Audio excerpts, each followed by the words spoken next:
அஸ்ஸலாமு அலைக்கும் வரஹ்மத்துல்லாஹி வபரகாத்துஹு.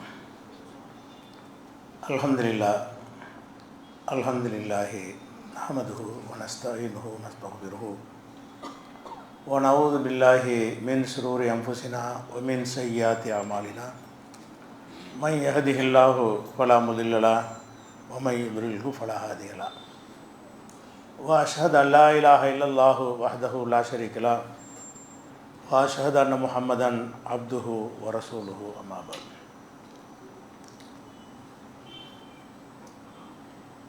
கண்ணியத்திற்குரிய எல்லாம் வல்ல அல்லாஹு ஜல்ல ஷானஹு தஆலாவின் நல்லடியார்களே, கடந்த சில வாரங்களாக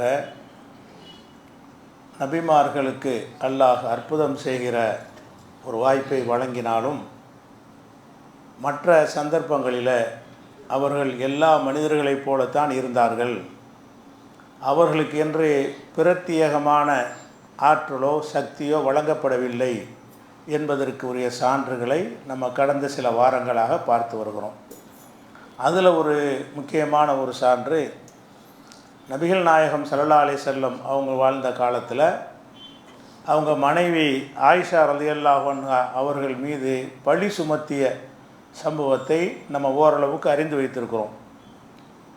நபிகள் நாயகம் ஸல்லல்லாஹு அலைஹி வஸல்லம் அவர்கள் வெளியூர் பயணம் செல்லும் பொழுது தங்களுடைய மனைவியரை சீட்டுக்குலுக்கி போட்டு யாருடைய பேர் வருகிறதோ அவங்களை அழைத்து செல்வார்கள். அது மாதிரி ஒரு பிரயாணம் போயிருக்கிற நேரத்தில் ஒரு இடத்துல இளைப்பாறுகிறார்கள்.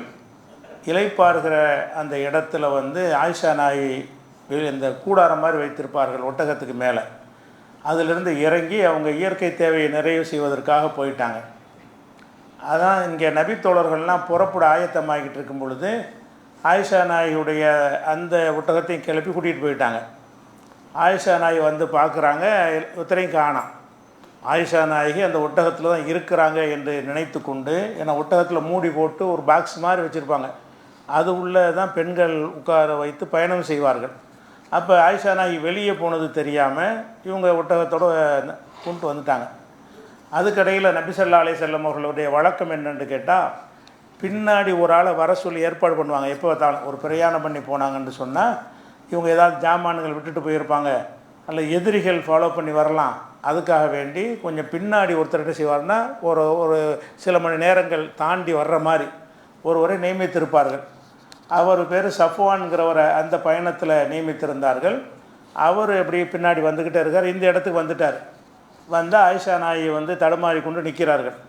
இந்த விஷயத்தை சொல்லுகிறார்கள். சொன்னவுடனே அவர் ஒட்டகத்தில் ஏற்றி வச்சு அவர் அழைத்து கொண்டு இவங்களோட சேர்த்துடுறார். இந்த ஒரு சம்பவம்.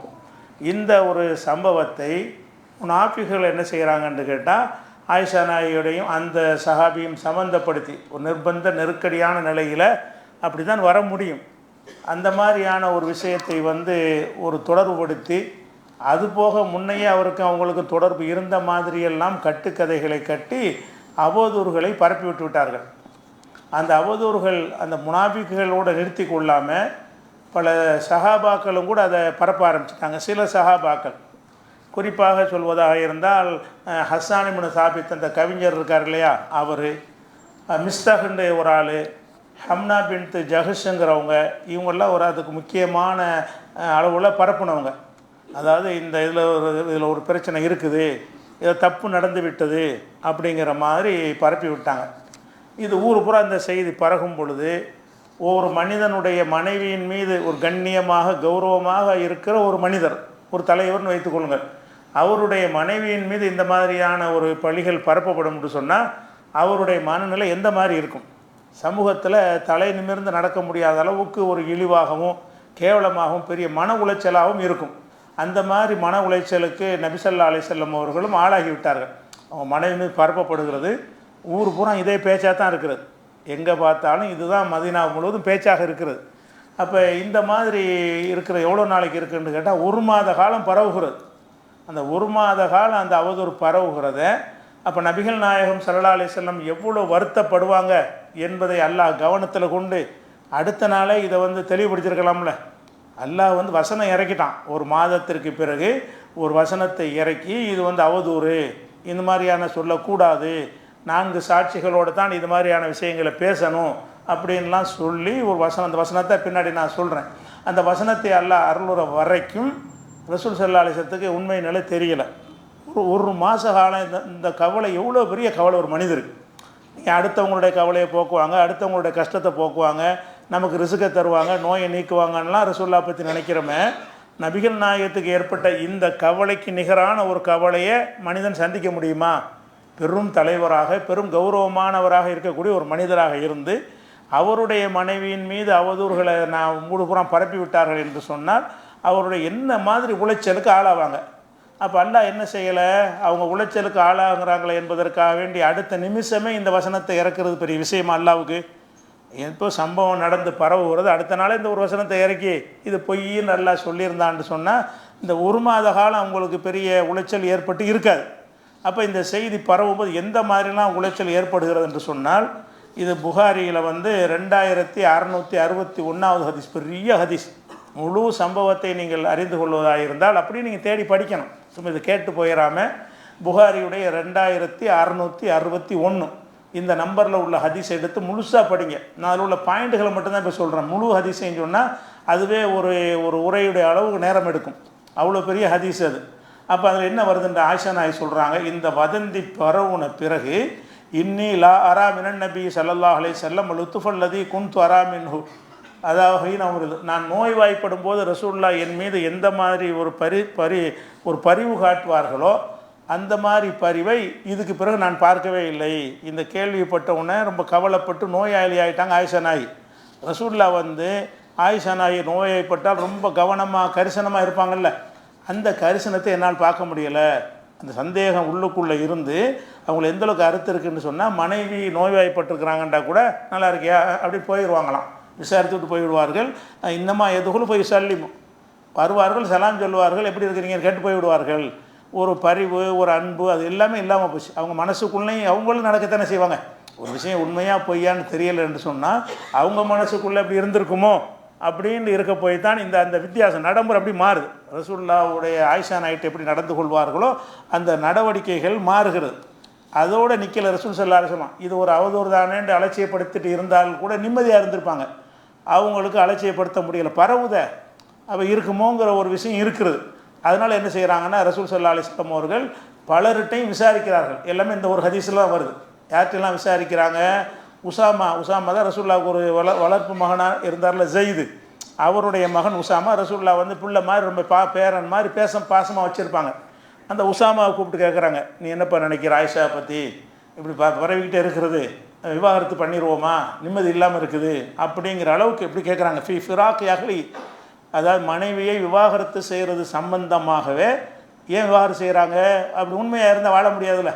இப்படி ஒரு தவறான ஒரு நடத்தைன்னு பரப்புகிறாங்க, அது உண்மையாக இருந்து விட்டால் எப்படி வாழ்வது அப்படிங்கிற ஒரு எண்ணத்தில் மனைவியை பிரிந்து விடலாமா என்பதற்காக வேண்டி உசாமாட்ட ஆலோசனை கேட்குறாங்க. அவர் என்ன சொல்கிறாருன்னா, அகுலுக்க யார சொல்லலாம், அல்லாஹ்வுடைய இதில் எங்கள் கருத்தெல்லாம் கேட்காதீங்க, உங்கள் மனைவி உங்கள் குடும்பம். ஆனால் நான் அறிந்த வரைக்கும் அவங்கள்ட்ட எந்த ஒரு தவறையும் கண்டதில்லை. ஆயிஷா நாயகி அவர்கள்ட்ட உலா நாளும் உல்லாஹ் இல்லா ஹைரா, அவங்கள்ட்ட நான் நல்லதை தவிர வேறு எதையும் பார்க்கலன்ட்டு ஒரு அழகான கருத்தை சொல்லிவிட்டு, ஆனால் உங்கள் குடும்ப விஷயம் இதில் போயிட்டு நான் ஒன்றும் சொல்ல மாட்டேன், ஆனால் அவங்கள பற்றி நல்ல அபிப்பிராயம் தான் நான் சொல்லுவேன்ட்டு அவர் சொல்லிடுறாரு. அலி ரலியல்லாஹு அன்ஹு கேட்குறாங்க, என்னப்பா இப்படி இருக்குது பிரச்சனை, என்ன செய்யலாம் அப்படின்னு கேட்கும்போது, இவங்க இல்லாட்டி எத்தனை பெண்கள் இல்லையா, அதாவது அவுத்து விட்ருங்கிற அது விவாகரத்து பண்ணிருங்கிற ஒரு மீனிங் வர்ற மாதிரி என்ன செய்கிறாரு, யாரை சொல்லலாம், லையக்கில்லாஹு அலைக்கி, உங்களுக்கு பெரிய நெருக்கடிலாம் ஒன்றும் கிடையாது, ஒன்னிசாவு சிவாக கதீரும், இவங்களை தவிர எத்தனை பெண்கள் நிறைய இருக்கிறாங்க அப்படின்னா அதுக்கு அர்த்தம் என்னென்னு கேட்டால் நீங்கள் விவாகரத்து பண்ணி விட்ருங்க, அதான் அர்த்தம். இவர்கிட்ட கேட்கும்போது அப்படிலாம் அவங்க நல்லவங்க தான், நான் அதில் தலையிட மாட்டேன், கருத்து சொல்ல மாட்டேன்ட்டார் அவர். இவர் கருத்தே சொல்கிறாரு, அனுப்பி விட்ருங்க, நமக்கு எத்தனை பெண்கள் இல்லாமையாக இருக்கும் உங்களுக்கு இப்படிங்கிற மாதிரி அவர் சொன்னார் என்பதற்கு அது ஒன்று வருகிறது.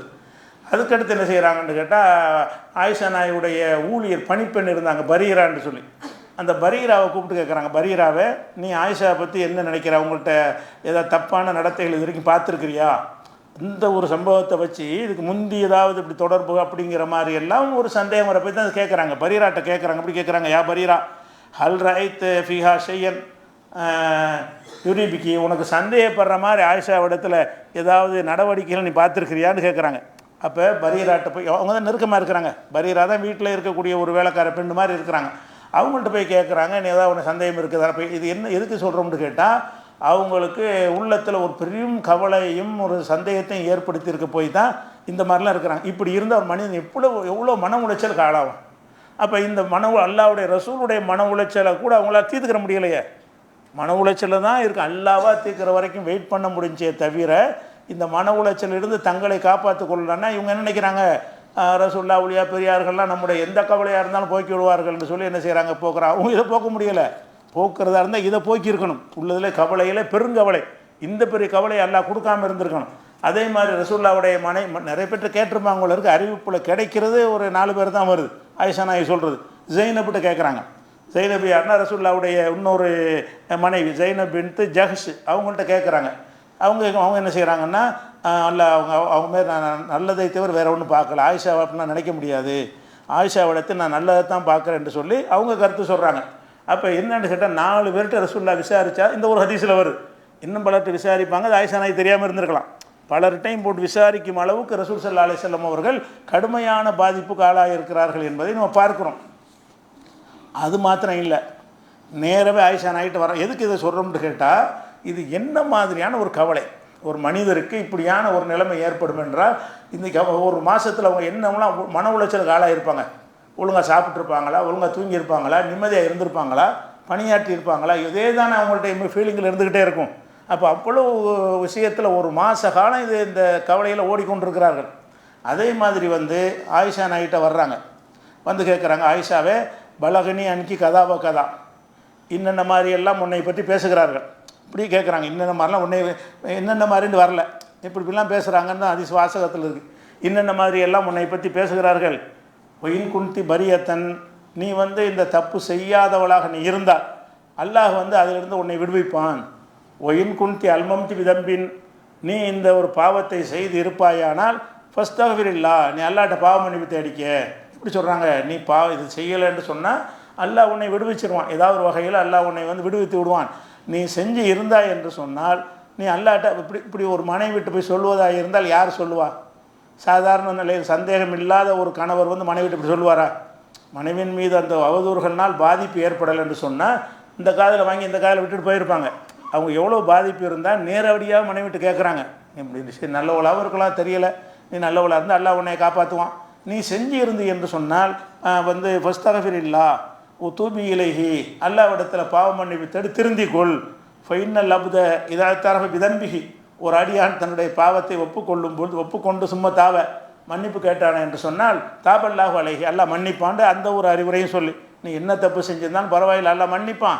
நீ தப்பு செஞ்சுருந்தா மன்னிப்பு கேட்டுக்க, தப்பு செய்யலை என்று சொன்னால் அல்லாஹ் உனக்கு உதவி செய்வான்னு சொல்லி இப்படி கேட்குறதா இருந்தால் அப்போ என்ன மாதிரியான ஒரு பாதிப்பு ஏற்படுத்தி இருக்கும் என்று என்ன செய்கிறது வருகிறது. இதை மறுபடியும் இன்னொரு சந்தர்ப்பத்திலையும் அதே ஒரு ஹதீஸில் தான் எல்லாம் இன்னொரு சந்தர்ப்பத்திலையும் இதே மாதிரி போய் கேட்குறாங்க. அப்போ ரசூல்லா இருக்கிறாங்க, அபூபக்கர் இருக்கிறாங்க. அபூபக்கர்னா ஆயிஷானுடைய தகப்பனார், ஆயிஷானுடைய தாயார், எல்லோரும் இருக்கிறாங்க. எல்லோரும் வைத்து கொண்டு மறுபடியும் கேட்குறாங்க. அப்போ என்ன செய்கிறாங்கன்னு கேட்டால், ரசூல்லாட்ட ஆயிஷா நாயகி சொல்கிறாங்க, நான் இப்போ நீங்கள் எல்லாம் ஒரு செய்தி பரவிருச்சு, அது உங்கள் உள்ளத்தில் ஆழமாக பதிஞ்சு போச்சு, நான் இல்லைன்னு சொன்னால் ஏற்றுக்கிற போகிறீங்களா? ஆமான்னு சொன்னால் நீங்கள் ஒத்துக்குருவீங்க. என்ன சொல்கிறாங்க, இதை நான் மறுத்தேன் என்று சொன்னால் நீங்கள் யாரும் ஒப்புக்கொள்ள போகிறதில்லை. அப்போ எந்த அளவுக்கு அதை உறுதியாக நம்பியிருக்கிறாங்கன்னு பாருங்கள். ஆயிஷா எப்படி சொல்கிறாங்க, என்ன செய்கிறாங்கன்னா, இன்னக்கும் சமயத்தும் மாயத்தை ஹத்தசு பிகின் நாஸ், மக்கள் எதை பேசிக்கொள்கிறார்களோ அதை நீங்கள் காதில் கேட்டுப்பிட்டீங்க. வக்கரஃபி அம்புசிக்கும், அது உங்களுடைய உள்ளங்களில், உங்களுக்கு சொல்கிற சபையில் ரசூல்லா தான் இருக்கிறாங்க, ரசூல்லா சேர்த்தான் சொல்கிறாங்க, உங்களுடைய உள்ளங்களில் ஆழமாக அது பதிஞ்சு போய்விட்டது. ஓ சத்தக்தும் பிஹி, அதை உண்மையை நீ நம்பி விட்டீர்கள். அப்போ அந்த நம்புனது தான் ஜாஸ்தியாக இருக்குது. ரசூல்லாவுடைய டவுட்டு என்பதை தாண்டி இருக்குமோங்கிறது தான் மிகைத்திருக்கிறது. அதனால தான் ஆயிஷா என்ன செய்கிறா என்று இப்படி விசாரிச்சிங்கன்னு சொன்னால் இந்த மாதிரிலாம் போயிடுச்சு. உலையின் குல்துலக்கும் இன்னி பரியத்துன், நான் இந்த தப்பு செய்யலை என்று நான் சொல்வேனே, ஆனால் லாத்து சத்தி கூனி, நீங்கள் என்னை நம்ப போகிறது கிடையாது. என்ன ஒரு செய்தி வந்துருச்சு, பரவிருச்சு, நீங்கள் ஆழமாக உண்மை நீ நம்பிட்டீங்க, நம்பின பிறகு அப்படிலாம் கிடையாதுன்னா நீங்கள் நம்ப போகிறீங்களா? நான் சொல்வதை ஏற்றுக்கொள்ள போகிறீங்களா? ஏற்றுக்கொள்ள மாட்டீங்க. அதே நேரத்தில் நீங்கள் சொல்கிற மாதிரி நம்ம அப்படி தான் நடந்து போச்சு என்று சொன்னால் அப்போ நீங்கள் என்ன செய்வீங்க, உண்மைப்படுத்துவீங்க. நான் பொய் சொன்னேனே ஆனால் நீங்கள் உண்மைப்படுத்துவீர்கள், நான் உண்மை சொன்னேனே ஆனால் பொய்ப்படுத்துவீர்கள். அப்படிங்கிற அளவுக்கு வேதனைப்பட்டு என்ன செய்கிறாங்க அவங்க. என்னுடைய விஷயம் என்னென்னா, இப்போ சப்ருன் ஜபீல், அதாவது யூசுப் நபி பறி கொடுத்துட்டு யாக்கூப் நபி என்ன செய்வாங்கன்னு கேட்டால் ரொம்ப நாளாக கவலைப்பட்டுட்டு இருப்பார். யூசுப் நபியுடைய யாக்கூப் நபியுடைய மகனை கொண்டு போய் சகோதரர்களை கிணத்துல போட்டுருவாங்க. அதுலேருந்து நீண்ட காலமாக அவரை வேறு இடத்துக்கு போய் கொண்டு விற்றுருவாங்க. அப்புறம் அங்கே நல்லா இருப்பார். ஆனால் இவருக்கு தெரியாது பிள்ளை என்ன ஆச்சோ ஏதாச்சோன்னு கவலைப்பட்டுட்டு இருப்பார்ல. அதை பற்றி யூசுப் யாக்கூப் நபி சொல்லுவாங்க, இப்போ சப்ருன் ஜமீல் வல்லாஹுல் முஸ்தஆன், அல்லா தான் உதவி செய்யணும், நான் அழகான பொறுமையை கடைப்பிடிக்கிறேன், நான் என்ன பண்ண முடியும் என்னால் அப்படின்னு சொல்லி அழுது அழுது கண்கள்லாம் பூத்து போகிற அளவுக்கு யாக்கூப் நபி என்ன செஞ்சாங்க, அழுதாங்க.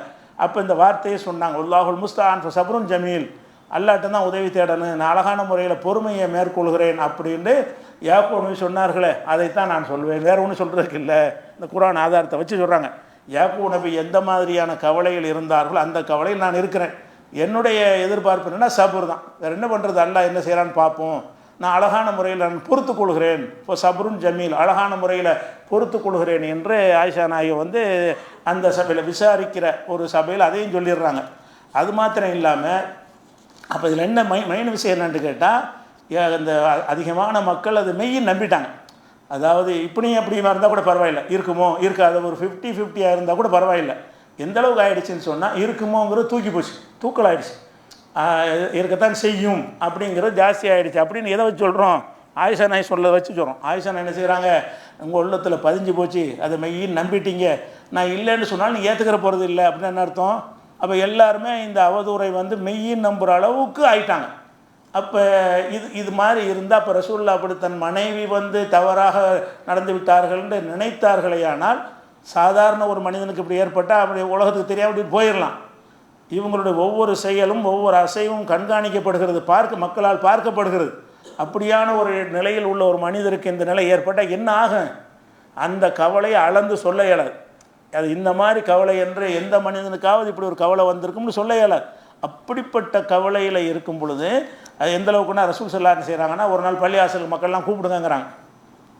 கூப்பிட்டு கொண்டு என்ன செய்கிறாங்கன்னா, மறுபடியும் தடுமாற்றவங்களை, அதை தடுமாற்றம் வரும். இந்த மாதிரி சந்தேகங்கள் வரும்போது என்ன செய்வாங்கன்னா, தடுமாற்றமாக தான் பேசுவாங்க. ஒரு அவதூறு வரும்போது என்ன செய்யணும்னு கேட்டால், அப்படி இருக்குமோ இப்படி இருக்குமோ அப்படி இருக்குமோ இப்படி மாறி மாறி பேசுவாங்க. இன்னொரு அதே ஹதீஸ்னா எல்லாமே ஒரு ஹதீஸில் தான் வருது. 2661 புகாரி, அது ஒன்றில் தான் முழு நிறைய ஹதீஸ்களில் வருது, இது ஒன்றில் விரிவாக கிடைக்கிது. அப்போ அதில் என்ன செய்கிறாங்கன்னா, மக்கள்கிட்ட உரை நிகழ்த்துறாங்க. என்ன செய்கிறாங்கன்னா, இந்த மாதிரி என் குடும்பத்தார் சம்பந்தமாக ஒருவன் அவதூறு பரப்பி கொண்டு விட்டான், அப்துல்லா இப்னு உபைங்கிற முனாஃபிக்கு தான் பரப்புனது, அவனை பேரை சொல்லாமல் என் குடும்பத்தார் சம்பந்தமாக ஒருவன் அவதூறு கிளப்பி கொண்டிருக்கிறான், நான் மாலிம் தலாகலி இல்லா ஹைரா, என்னுடைய மனைவியிடத்தில் நல்லதை தேவை நான் பார்த்த வரைக்கும் என் மனைவிட்ட எந்த ஒரு தப்பையும் நான் கண்டது இல்லை. தக்குரு ரஜுலன், ஒரு மனிதரை பற்றி இணைத்து பேசுகிறார்கள், மாலிம் தலகி இல்லா ஹைரா, அவரிடத்திலையும் நல்லதை தவிர நான் பார்த்ததில்லை, அவரும் நல்ல ஆளைத்தான் நான் பார்த்துருக்குறேன். என்னுடைய ஒமா காண எதுகுல அலா அகலி இல்லா மை இல்லா மாகு, நான் அவரோடு இருக்கும்போதே தவிர என் வீட்டுக்கு வந்தது கிடையாது. என் வீட்டுக்கு வந்தது ஆயிஷா நாயோட நான் இருக்கும்போதே தவிர தனியாக அவர் என் வீட்டுக்கு கூட வந்தது கிடையாது. அப்படியெல்லாம் என் மீது என்ன செய்கிறாங்கன்னா அப்போ பரப்புகிறார்கள்னு சொல்ல அந்த கவலைப்பட்டு மக்கள்கிட்ட என்ன செய்கிறாங்க, அதை இப்போ ஒரு குமுறை எடுத்து சொல்கிறாங்க. மக்கள்கிட்ட சொல்கிற அளவுக்கு, மக்கள்கிட்ட இதை ஒரு பயான் சொல்கிற விஷயம், தனிப்பட்ட ஒரு பர்சனல் விஷயத்தை பயான் பண்ணி சொல்கிற அளவுக்குன்னா இந்த மாதிரி பாதிச்சிருப்பாங்க. அப்போ பாதிப்பு என்றால் இது இல்லை கடந்த ஒரு பாதிப்புக்கு இதை சொல்லலாம். ஒரு மனிதன் கவலையில் ஆழ்ந்திருக்கும் பொழுது இதுக்கு மிஞ்சின கவலை என்னப்பா இருக்குது, இதுக்கு மிஞ்சின ஒரு துன்பம் என்ன இருக்குது, இந்த துன்பத்துக்கு ஆளாகாமல் ரசூலுல்லாவை சுய சக்தியில் அறிந்து கொள்கிற மாதிரி ஆக்கியிருந்தானா என்ன செய்திருப்பாங்க. இவங்க நினைக்கிறாங்கல்ல, ரசூலுல்லாவுக்கு எல்லாம் தெரியும், மறைவான தெரியும், லவ்ஹுல் மஹ்ஃபூல் உள்ளது தெரியும், அங்கே உள்ளது தெரியும், இங்கே உள்ளது தெரியும் எல்லாம் பேசுகிறார்களே. அப்படி இருக்கும் என்று சொன்னால் இந்த செய்தி வந்தவொடனே போடாதான் நடக்கலை, எனக்கு தெரியும்டா, நான் கண்ணாடி மாதிரி எல்லாத்தையும் பார்த்துக்கிட்டு இருக்கிறேன், அவ்வளோ பொய்ன்னு இருக்கலாம்ல. ரசூலுல்லாவுக்கு சுயமாக அறிந்து கொள்ளக்கூடிய அல்லாஹ் அறிவித்து கொடுத்தது தெரியுமே தவிர சுயமாக அவங்களுக்கு எல்லா மனிதருக்கு வழங்கப்பட்ட அறிவு அவங்களுக்கும் இருக்குது. அந்த அறிவை கொண்டு இந்த சம்பவத்தில் எது உண்மை எது பொய்ன்னு அறிய முடிஞ்சிச்சா அப்படின்னா காட்சியில் வந்துருமே. அந்த சஃபானோட என்ன செஞ்சாங்க வந்ததெல்லாம் படம் மாதிரி எல்லாம் காட்டியிருப்பானே. அப்படி அந்த அறிவு இருந்தால் அவங்களே பதிலை சொல்லியிருப்பாங்களே, பதில் சொல்ல முடியலை. அப்போ ரசூலுல்லாவுக்கு அது அவங்க சுய அறிவை கொண்டு அது கண்டுபிடிக்க முடியலை. சரி, அல்லாஹ் வஹீல எல்லாத்தையும் அறிவிக்கிறான்ல, எத்தனை விஷயங்களை வஹீல் அறிவித்து தடுத்துருக்கிறான். ஒரு பள்ளிவாசல் கட்டி வாங்க தொழுருக்குன்னு கூப்பிட்டு அவங்க அழிக்கிறதுக்கு திட்டம் போட்டாங்க, நீ போகாத திட்டம் போட்டு உன்னை அழைக்கிறார்கள்னா வசனத்திற்கு எல்லாம் காப்பாற்றுறான். அப்போ அவங்களுடைய இக்கட்டான ஒரு நெருக்கடி ஏற்படும் பொழுது ஒரு வஹீயின் மூலமாக அவங்களுக்கு உதவி செஞ்ச அல்லாஹ் இப்போ என்ன செய்யலை இல்லை எந்த அளவுக்குன்னா உட்காந்து மக்கள் ஷஹரன் லா யுஹா இலைஹி, அவங்களுக்கு வஹியே இல்லாமல் ஒரு மாதம் எந்த வகையும் வரல. அதாவது ஒரு மாதத்துக்கு வேறு வகையாக வந்துச்சுன்னா வரவே இல்லை. அப்போ அல்லாஹ்ட்டேருந்து செய்தி எதுவுமே வரல. அப்போ அல்லாஹ் இதுக்கு ஒரு வகையை இறக்கியிருந்தால் பிரச்சனை பஞ்சாயத்து தீர்ந்துருக்கும். அப்போ ஒரு மாத காலம் ஒரு மனிதன் கவலை, ஒரு நாள் 2 நாள் அல்ல இந்த கவலை, ஒரு மாத காலம் வகி வராமல் என்ன செய்கிறாங்க, கவலைப்பட்டு படும் துன்பத்திற்கு ரசூல் ஸல்லல்லாஹு அலைஹி வஸல்லம் ஆளாயிருக்கிறாங்க. இதெல்லாம் எதுக்கு நம்ம சொல்கிறோம்னு கேட்டால், அவங்களுக்கு சுயமாக இதெல்லாம் தீர்வு பண்ணி சால்வ் பண்ணக்கூடிய தன்மை இருந்துச்சா? அவங்களுக்கு முடியலைன்னா உங்களுக்கு எப்படி பண்ணுவாங்க? அவங்களுக்கு ஏற்பட்ட கவலையை துன்பத்தை அவங்களாகவே போக்கிக் கொள்ள முடியலைன்னு தெரியுதா இல்லையா? இது ரசூல் ஸல்லல்லாஹு அலைஹி வஸல்லம் சொன்னதுன்னு எல்லோரும் ஒத்துக்கிறது தானே செய்கிறீங்க. அப்படி இருக்கும்போது உங்களுக்கு கவலை வந்தால் ரசூல்லாவே நீங்கள் தான் காப்பாற்றணும், ரசூல்லாவே நீங்கள் தான் ரிஸ்க்கு தரணும், ரசூல்லாவே நீங்கள் தான் குழந்தையை தரணும்லாம் பேசுகிறீங்களே, ரசூல்லாவும் பேசுகிறீங்க, அது கீழே கால் தூசி பெறாத ஆட்கள்லாம் கூப்பிட்டு என்ன செய்கிறீங்க, பேசுகிறீர்கள்னு சொன்னால், அப்போ என்ன இந்த ஹதீஸை நீங்கள் என்ன விளங்கியிருக்கிறீங்க, இஸ்லாமிய அடிப்படை கொள்கை என்ன புரிஞ்சிருக்கேன்னு கேட்கணுமா இல்லையா? அப்போ இந்த மாதிரி இருக்குது. என்னாச்சு, ஒரு மாதம் ஓடி போச்சு. அதுக்கப்புறம் தான் அல்லாஹ் என்ன செய்கிறான்னு கேட்டால், ஒரு மாதத்துக்கு பிறகு அல்லாஹ்ட்டேருந்து ஒரு வசனம் வருது. என்ன, சூரத்து நூறில் 24வது சூறாவில் 13, 14, 15, 16, 17, 18 வசனங்கள், 13, 14, 15, 16, 17, 16 6 வசனங்கள், 6 வசனங்கள் தொடர்ச்சியாக இந்த விஷயத்துக்காகவே, ஆயிஷா நாய் விஷயத்துக்காகவே இறங்கின ஒரு வசனம். அதில் எல்லாம் என்ன சொல்கிறான்னு கேட்டால், லவ்லா இது சமி துமுகு, இந்த செய்தியை நீங்கள் கேள்விப்பட்ட பொழுது, லன்னல் மூமினோன ஒரு மூமினாத்து பி அம்புசியும் ஹைரா, மூமின்கள் நல்லெண்ணெய் வைத்திருக்கக்கூடாதா? மூமினான ஆண்களும் பெண்களும் அது எப்படி இப்போ ஆயிஷா நான் இப்படிப்பா செய்வாங்க, நல்லெண்ணெய் வச்சுருக்கணுமா இல்லையா? நல்லெண்ணெய் வைத்திருக்கக்கூடாதா? ஓ காலு ஹாதா இஃப்குன் முபீன், இது அப்பட்டமான அவதூறு என்று நீங்கள் சொல்லியிருக்கக்கூடாதா அப்படின்னு சொல்லி முதல்ல பாயிண்ட் எடுக்கிறான். இதை கேட்டோன்னு என்ன செஞ்சுருக்கனே, எவனோ சொல்கிறான்னு சொன்னால் அதை நம்பிடுவீங்களா? அவதூறு நீங்கள் அந்த தப்பாக நடந்துச்சுன்னு ஏதோ சாட்சி இருக்குது, ஆதாரம் இருக்குதா அப்படிங்கிற ஒரு கருத்தில் சொல்லிவிட்டு அடுத்த வசனத்தில் அல்லாஹ் கேட்குறான், லவ்லா ஜாவு அலைஹி பி அர்பத்தி சுஹதா, நான் இப்படி அவதூறு சொன்னவர்கள் 4 சாட்சிகளை கொண்டு வர வேண்டாமா? 4 சாட்சியை கொண்டு வந்து நிரூபித்த பிறகு நீ நம்புனீங்களா? எவனோ பரப்புறானோ நம்பி விட்டு போட்டீங்க. லவ்லா ஜாவு அலைஹி பி அர்பத்தி சுஹதா, 4 சாட்சிகளை இவர் கொண்டு வந்திருக்க வேண்டாமா? ஃபைதலம் யோத்து பி சுஹதாய், 4 சாட்சியை கொண்டு வராமல் சொன்னார்களே ஆனால் ஃபவுலாய்க்க இந்தல்லாஹி ஹுமுல் காதிபூன், அவங்க அல்லாஹ்விடத்தில் பொய்யர்கள். இந்த மாதிரி ஒரு தப்பாக நடந்து விட்டது, இது யாரை பற்றி சொல்வதாக இருந்தாலும் 3 பேர் வந்தால் சொன்னால் கூட அது பொய்யது. 4 பேருக்கு குறை, 3 பேரும் பார்த்துட்டே சொன்னால் கூட பொய்யுங்கிறான்ல.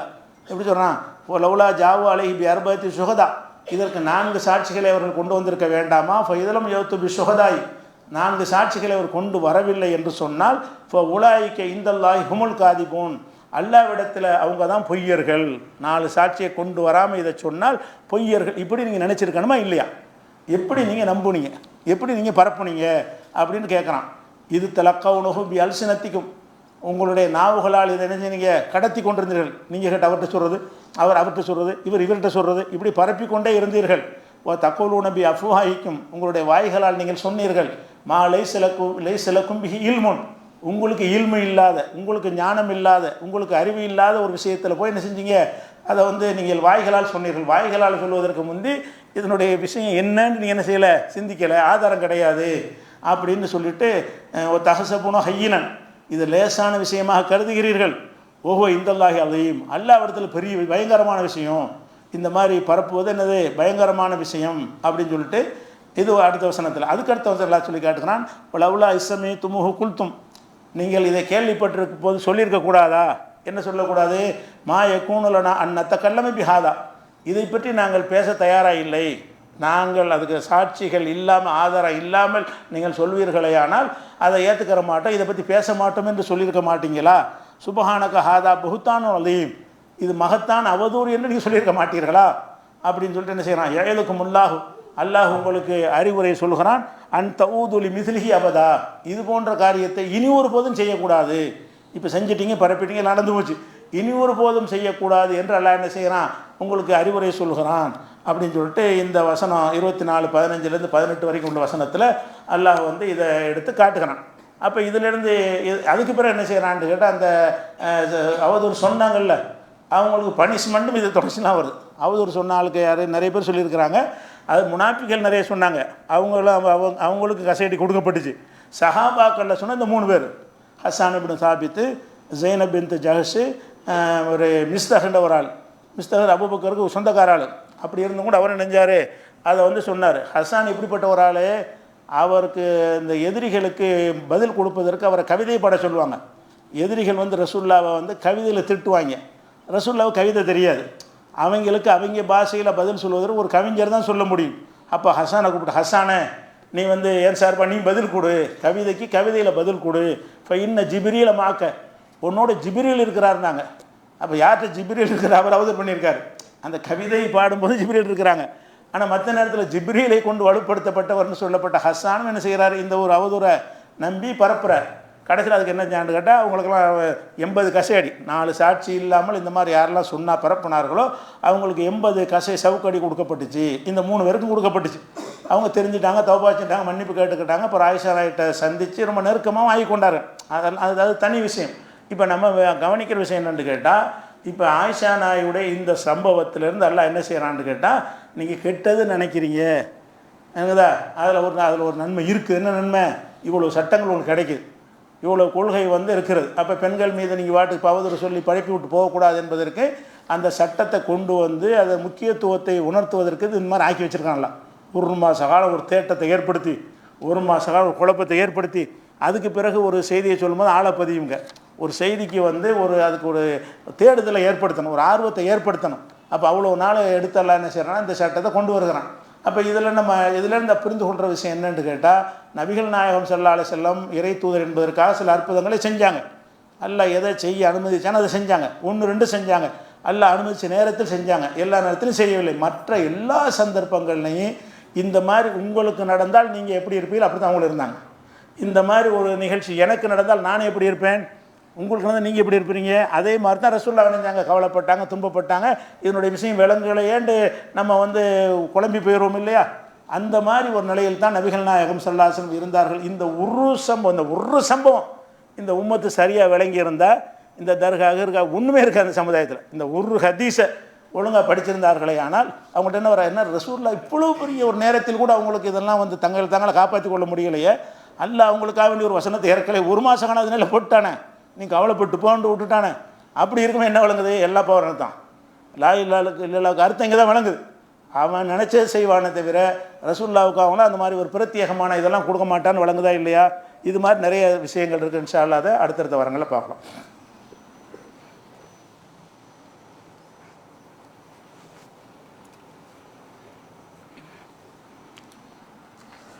அன்பிற்குரிய சகோதரர்களே, கடந்த வாரம் புதிதாக மத்திய அரசாங்கம் கொண்டு வந்திருக்கிற அந்த சட்ட திருத்தங்கள், குற்றவியல் சட்டங்கள், விசாரணை சட்டங்களில் திருத்தங்கள் கொண்டு வந்தாங்கள்ல, அதில் நமக்கு பாதிக்கிற விஷயம் என்னென்னலாம் இருக்கிறது என்ற விபரத்தை வந்து உங்களுக்கு கடந்த வாரம் சொன்னோம். சொல்லிவிட்டு நம்ம தமிழக அரசுக்கு ஒரு கோரிக்கை வச்சோம். என்ன கோரிக்கை வச்சோம்னு கேட்டால், இந்த சட்டத்தில் அவங்க கொண்டு வந்தாலும் மாநில அரசாங்கம் தேவையான திருத்தங்களை செஞ்சுக்கிடலாம், அவங்க அப்படி ஏற்றுக்கணுங்கிற அவசியம் இல்லை. ஒரு மாநில அரசு நினைத்தால் அதை வந்து திருத்தி கொள்ளலாம்ன்ற ஒரு ஆப்ஷன் அதில் இருக்குது. இதை வந்து தமிழக அரசு முதல்வர் வந்து என்ன செய்யணும், கவனத்தில் கொண்டு பரிசீலிக்க வேண்டும் என்று நம்ம சொல்லியிருந்தோம். இப்போ என்ன செஞ்சுருக்காங்கன்னா அதை பரிசீலனைக்கு எடுத்துக்கொண்டு இப்போ என்ன செஞ்சிட்டாங்கன்னா இந்த சட்டங்களில் எதெல்லாம் சரியில்லை, அப்போ அந்த மத்திய அரசாங்க சட்டம் நம்மளை பாதிக்காது, திருத்தம் கொண்டு வந்துட்டாங்கன்னு சொன்னால் தமிழ்நாட்டுக்கு தனி சட்டம் தான். தமிழ்நாட்டுக்கு எந்தெந்த விஷயங்கள்லாம் பாதிக்கிற, நம்மளை முஸ்லீம்களை தீவிரவாதியாக்குற வேணும் ஜாஸ்தியாக இருக்குது, அந்த மாதிரி விஷயங்கள் எல்லாம் பாதிக்கிறதுக்காக என்ன செய்கிறாங்கன்னா சட்ட திருத்தம் கொண்டு வர்றதுங்கிற ஒரு முடிவை எடுத்து அதற்காக வேண்டி ஓய்வு பெற்ற நீதிபதி சத்யநாராயணாங்கிற ஒரு ஜட்ஜி தலைமையில் ஒரு நபர் ஒரு கமிஷனை போட்டாங்க. அவர் என்ன செய்வார்னா வழக்கறிஞர்கள் எல்லாத்தையும் கருத்துக்களை கேட்பார். மறுபடியும் எப்படி தான் செய்யணும், சும்மா செஞ்சுட்டு போயிடலாம், உத்தரவில் செஞ்சுட்டு போயிடலாம். ஆனால் கோர்ட்டில் நாளைக்கு கேட்பாங்க, இப்போ கமிஷன் போட்டிங்களா, ஆய்வு செஞ்சிங்களா, விசாரிச்சிங்களா, வழக்கறிஞர்கிட்ட கருத்து கேட்டிங்களான்னா கேட்பாங்கல்ல. அதுக்காக என்ன பண்ணியிருக்காங்கன்னு கேட்டால், அந்த ஒரு நீதிபதியை நியமித்து இந்த சட்டங்களில் எதெல்லாம் நம்ம ஏற்றுக்கிறது தகுதி இல்லாதது என்பதெல்லாம் பரிசீலிக்கணும்னு போட்டிருக்கிறோம். வரவேற்கிறதுக்கு ஒரு முடிவு. இந்த மத்திய அரசாங்கம் கொண்டு வந்த இந்த சட்டம் வந்து தமிழ்நாட்டை பொறுத்தவரை குப்பை குடைக்கு போயிடும். அவங்க எந்த திருத்தத்தை கொண்டு வர்றாங்களோ அதில் எதெல்லாம் பாரதூரமாக இருக்கிறதோ அதை எல்லாத்தையும் இவங்க எடுத்துருவாங்க. தமிழ்நாட்டுக்கு அது இல்லைன்னு ஆக்கிட்டாங்கன்னா தமிழ்நாட்டுக்கு இது தனி சட்டமாகிவிடும். அப்போ நம்ம அந்த சட்டத்தை கண்டு பயப்பட வேண்டிய நிலைமை தமிழ்நாட்டு மக்களுக்கு வராது. மற்ற மாநில மக்கள் அவங்க என்ன வேணாலும் செய்வாங்கிற நிலைமை இருக்குது. இதை முன்மாதிரியாக கொண்டு பாஜக ஆளாத மாநிலங்களில் கூட நாளைக்கு செய்யலாம். வேறு சில மாநிலங்களும் என்ன செய்யலாம், இந்த சட்டத்தை இதை நாங்கள் இதை ஏற்றுக்கிற மாட்டோம்னு கூட வர்றதுக்கு வாய்ப்பு இருக்குது. அப்போ இது ரொம்ப பெரிய ஒரு புரட்சியாக இருக்கும். இதை செஞ்சிட்டாங்கன்னு சொன்னால் அது அந்த திருத்தத்தில் இதெல்லாம் கொண்டு வரணும். நம்ம இன்னமெல்லாம் வந்துக்கிட்டு அப்பாவிகளை குற்றவாளி ஆக்கிறதுக்குரிய விஷயங்கள் இருக்கிறதோ அதுகளை எல்லாம் எடுக்கிற மாதிரி கொண்டு வந்துட்டாங்கன்னு சொன்னால் வரவேற்கத்தக்கதாக இருக்கும். அதோடு அந்த பரிசீலிக்கிறது போட்டதோடு சேர்த்து காலங்காலமாக இருக்கிற ஒரு விஷயத்தை அவங்க சேர்த்து பரிசீலிக்க வேண்டும் என்பதை நம்ம கோரிக்கையாக வைக்கிறோம். இதுவும் அந்த எல்லாம் உங்களுக்கு சென்றடைய வாய்ப்பு இருக்கிறது. என்ன கோரிக்கைன்னா, ஒரு மனிதன் ஒரு குற்றம் செஞ்சுட்டான்னு வழக்கு போட்டாங்கன்னா உடனே ஜெயிலில் போய் அடைக்கிறாங்க. ஜெயிலுங்கிற தண்டனை தானே. ஒரு ஆளை சிறையில் கொண்டு அடைக்கிறது என்பது தண்டனை. 10 நாள் வைங்க, 20 நாள் வைங்க, 5 நாள் வைங்க. 5 நாள் என்பவனுடைய உரிமைகள் மறுக்கப்பட்டு அவன் ஒரு கைதி நிலையில் இருக்கானா இல்லையா? இது ஒரு தண்டனை எப்போ கொடுக்கணும்? குற்றத்தை நிரூபிச்சுட்டு கொடுக்கணும்.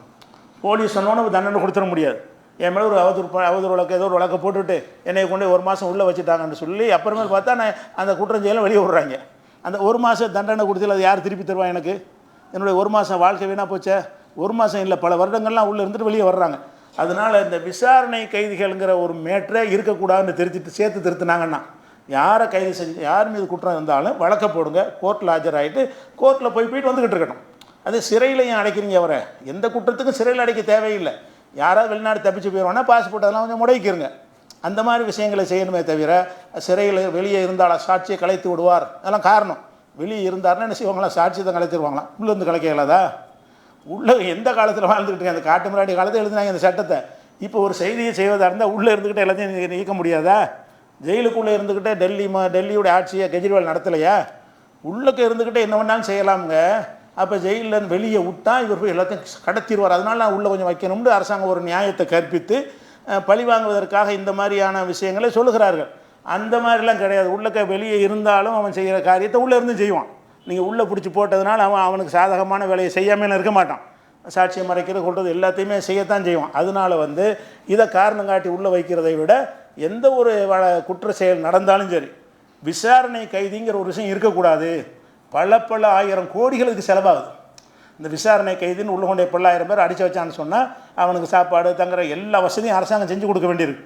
பட்ஜெட்டில் ஒரு பெரிய பாதிப்பு, பெரும் தொகை மிச்சமாக அரசாங்கத்துக்கு. இந்த மதுபான கடையெல்லாம் மூடனா கூட அந்த காசு அதில் வந்துடும். அந்த அளவுக்கு இந்த கைதிகளுக்காக அவ்வளோ செலவு செய்கிறாங்க. தண்டனை கைதி கொடுங்க, கோர்ட்டில் விசாரித்து இவன் குற்றவாளி தான் ஆதாரத்தை நிரூபிக்கப்பட்டுச்சு, 3 மாதம் தண்டனைன்றாருன்னா அது கொடுங்க. அது கண்டிப்பாக தேவை, ஒரு நாட்டுக்கு அவசியம் தேவை. விசாரணை முறையிலேயே ஒருத்தனை சிறையில் வைக்கிற அந்த பேசிக்கை எடுக்கிறதையும் பரிசீலனை செய்வார்களே. ஆனால் அது பெரிய ஒரு புரட்சியாக இருக்கும். வெள்ளைக்காரனுடைய எச்சம், இதுதான் முக்கியமான எச்சம். இதை தகர் தெரிஞ்சதாக இருக்கும். இதையும் ஒரு கோரிக்கையாக வைக்கிறோம். அஸ்ஸலாமு அலைக்கும்.